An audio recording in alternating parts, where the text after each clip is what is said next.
आज हम बात करने जा रहे हैं एक ऐसी फिल्म की जो सिर्फ एक बायोपिक नहीं है, बल्कि जुनून, महत्वाकांक्षा, अकेलेपन और मानसिक संघर्ष की एक गहरी कहानी है। अगर आप सिनेमा को सिर्फ मनोरंजन नहीं बल्कि एक अनुभव मानते हैं, तो द एविएटर आपके लिए एक खास फिल्म है। यह फिल्म हमें एक ऐसे इंसान की जिंदगी के बेहद करीब ले जाती है, जो अपने सपनों के पीछे इतना दूर चला गया कि खुद से भी दूर हो गया। द एविएटर साल 2004 में रिलीज हुई थी और इसे डायरेक्ट किया था मार्टिन स्कॉर्सेसी ने, जो अपने शानदार और गहराई से भरे निर्देशन के लिए जाने जाते हैं। इस फिल्म में मुख्य भूमिका निभाई है लियोनार्डो डिकैप्रियो ने, और कहना गलत नहीं होगा कि यह उनके करियर के सबसे बेहतरीन परफॉर्मेंस में से एक है। फिल्म हॉवर्ड ह्यूजेस की जिंदगी पर आधारित है, जो एक बिजनेसमैन, फिल्ममेकर और एविएशन पायनियर थे। कहानी की शुरुआत होती है हॉवर्ड ह्यूजेस के बचपन से, जहां हम देखते हैं कि उनकी मां उन्हें बीमारियों से बचाने के लिए बहुत सख्त नियमों में रखती हैं। यही चीज धीरे धीरे उनके अंदर एक ऑब्सेशन और डर की भावना पैदा करती है, जो आगे चलकर उनके जीवन का एक बड़ा हिस्सा बन जाती है। जैसे जैसे हॉवर्ड बड़े होते हैं, उनका दिमाग तेज और सोच अलग होती जाती है। वो सिर्फ सफल होना नहीं चाहते, बल्कि सबसे अलग और सबसे आगे रहना चाहते हैं। फिल्म का एक बड़ा हिस्सा हॉलीवुड और फिल्म इंडस्ट्री में उनके सफर को दिखाता है।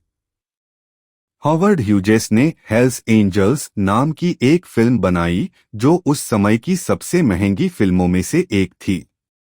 इस फिल्म को बनाने में उन्होंने हर हद पार कर दी, चाहे वो पैसे की हो या समय की।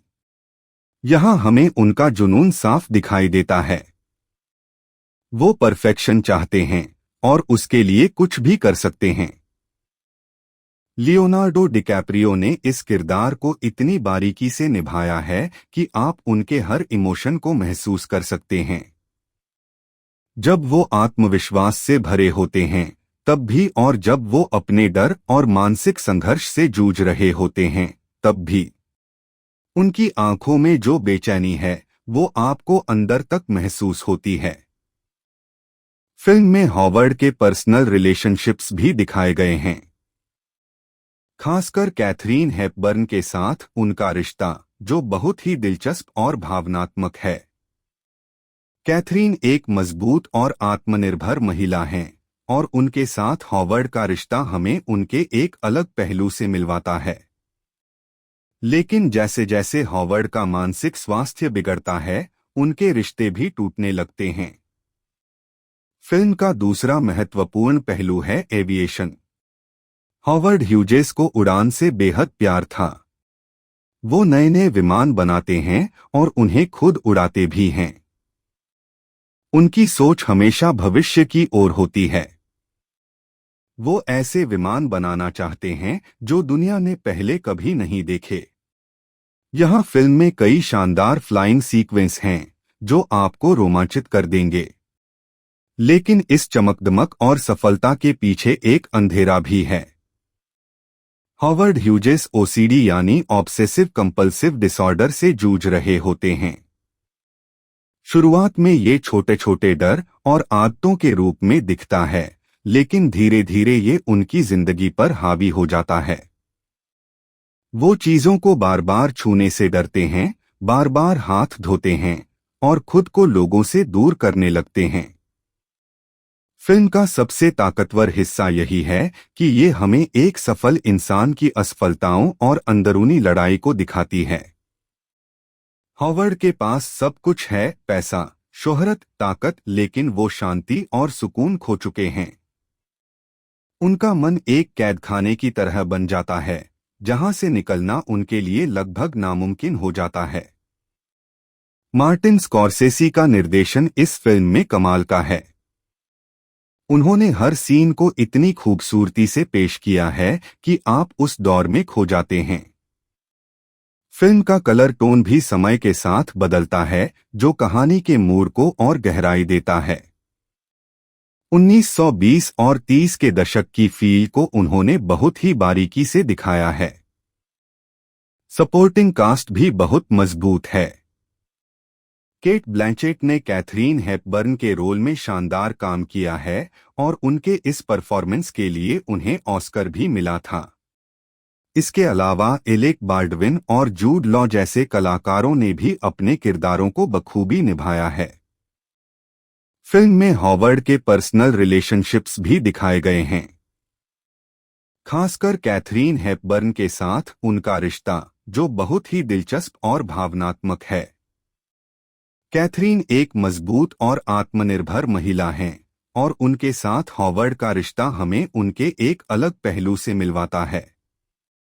लेकिन जैसे जैसे हॉवर्ड का मानसिक स्वास्थ्य बिगड़ता है, उनके रिश्ते भी टूटने लगते हैं। फिल्म का दूसरा महत्वपूर्ण पहलू है एविएशन। हॉवर्ड ह्यूजेस को उड़ान से बेहद प्यार था। वो नए नए विमान बनाते हैं और उन्हें खुद उड़ाते भी हैं। उनकी सोच हमेशा भविष्य की ओर होती है। वो ऐसे विमान बनाना चाहते हैं जो दुनिया ने पहले कभी नहीं देखे। यहाँ फिल्म में कई शानदार फ्लाइंग सीक्वेंस हैं जो आपको रोमांचित कर देंगे। लेकिन इस चमकदमक और सफलता के पीछे एक अंधेरा भी है। हॉवर्ड ह्यूजेस ओसीडी यानी ऑब्सेसिव कंपल्सिव डिसऑर्डर से जूझ रहे होते हैं। शुरुआत में ये छोटे छोटे डर और आदतों के रूप में दिखता है, लेकिन धीरे धीरे ये उनकी जिंदगी पर हावी हो जाता है। वो चीजों को बार बार छूने से डरते हैं, बार बार हाथ धोते हैं और खुद को लोगों से दूर करने लगते हैं।